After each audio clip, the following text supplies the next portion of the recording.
Bismillahirrohmanirrohim. Alhamdulillahi robbil alamin. Darslarimizni davom ettiramiz. Vaqtga kelib to'xtagandik. Xo'p, demak, kitobimizda mana soddalashtirilgan vaqt qoidalarini bergan ekan. Shu yerdan davom ettiramiz. Yuqorida ma'lumotlar berilgan, nazariy ma'lumotlar, ular o'qiysizlar, uyga vazifa ular. O'qib, tushunasizlar, ya'ni to'xtash nima, davom ettirish nima, to'xtash qanaqa bo'ladi, tushunib olasizlar. Xo'p, demak, belgilarni berib qo'ygan. Bu belgi kelsa, to'xtashligingiz vojib.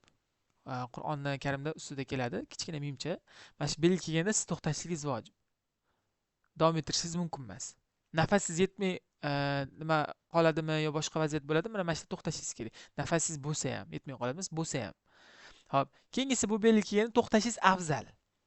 Lekin davom ettirsangiz ham mumkin. Lekin to'xtasangiz yaxshi. Xo'p, bu belgida bir xil, ya'ni to'xtasangiz ham, davom etsangiz ham bir xil. O'zingiz xohlaganingiz. Xohlasangiz davom eting, xohlasangiz to'xtating. Buni davom ettirganingiz afzal. Lekin nafasim yetmay qoladi desangiz to'xtatsangiz bo'ladi, lekin davom ettirganingiz yaxshi. Bu belgida nafasingiz yetmay qolsa ham davom ettirishingiz kerak. Shu belgi kelayotgan nafas yetmay qolishini his qilsangiz, sal bundan oldinroqda to'xtab, oldinroqda to'xtab, bu belgida keyin o'qib ketishingiz kerak. Tushunarli? Bu belgida nafas saqlashingiz kerak. Ya'ni bu yerda to'xtashingiz mumkin emas, davom ettirishingiz kerak. Xo'p, mana shu belgida sakta haqida pastda gaplashamiz. Xo'p, bu belgi ikkalasidan bittasida to'xtashingiz kerak. Yo birinchisida yo ikkinchisida. Masalan, 3 ta belgi Baqara surasining boshida keladi. Mushafda qarasanglar bo'ladi. Mana shu 3 ta nuqtali nimani so'zlarning tepasida kelgan. Shu belgi birinchisida to'xtasangiz, ikkinchisida to'xtamaysiz. Birinchisida to'xtamasangiz, ikkinchisida to'xtaysiz. Shu belgi. Xo'p, endi saktalar. Sakta ham bu ham to'xtaysiz, faqat to'xtaganingizda nafas olmaysiz. Tushunarli? Sakta nima ekan? Mana sakta nafas olmay yengil to'xtash. Nafas olmaysizda yengil to'xtab, nafas olmasdan davom ettirib ketasiz. Xo'p, Hafsning rivoyatiga ko'ra Qur'oni Karimning 4 joyda sakta qilinadi. Kahf surasining 1-oyatining oxirida, mana 1-oyatining oxirida. Agar oyatning oxirida vaqf qilaman desangiz, sakta qilmaysiz. Nafas olib bemalol to'xtasangiz bo'ladi. Lekin yo'q, ulab ketaman, bitta oyatni keyingi oyatga, ikkinchi oyatga ulab ketaman desangiz, unda sakta qilishingiz kerak. Ya'ni bir to'xtab, sakta qilib keyin davom etib ketishingiz kerak. Ikkinchisi Yosin surasining 50-oyatida deyapti. Mana bu yerda ham belgi bor. Bu belgi qanaqa edi? Mana belgi. Bu belgimiz demak, to'xtashligingiz afzal. Davom ettirsangiz bo'ladigan belgida. Mana tepasida kelayotgan ko'rinyapti, kichkina. Belgisi.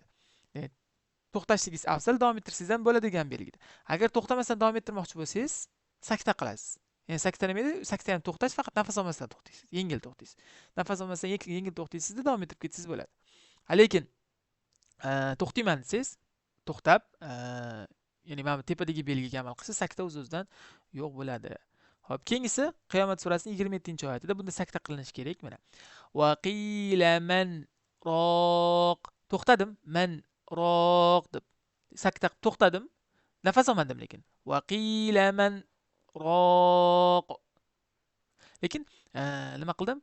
Nafas olmasdan to'xtadim, yengil to'xtab o'tib ketdim. Keyin mana sukunlining rogi yo'l qilyapti-ku, bu o'rinda idg'om qilish soqit bo'ladi. Ya'ni sakta kelgani uchun qila marroq demaysiz.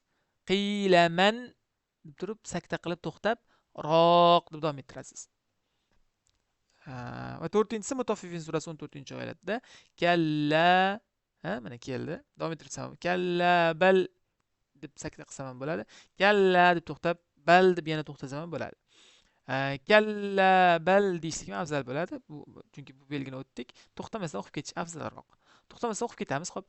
Kalla bal rana ala qulubihim ma kanu yaksibun. Tushunarli? Bitta sakta qildim men. Xo'p. Haqqo surasining 28-29-oyatlar orasida yo sakta qilish yo idg'om qilish mislan shaklda idg'om qilish joiz.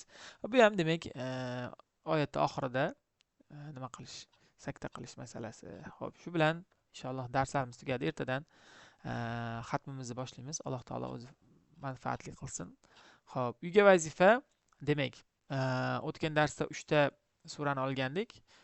Va bugungi uyga vazifamiz Masad surasi, Nasr surasi va Kafirun surasi. Shu 3 ta sura. Tushunarli? Masad, Nasr va Kafirun suralari.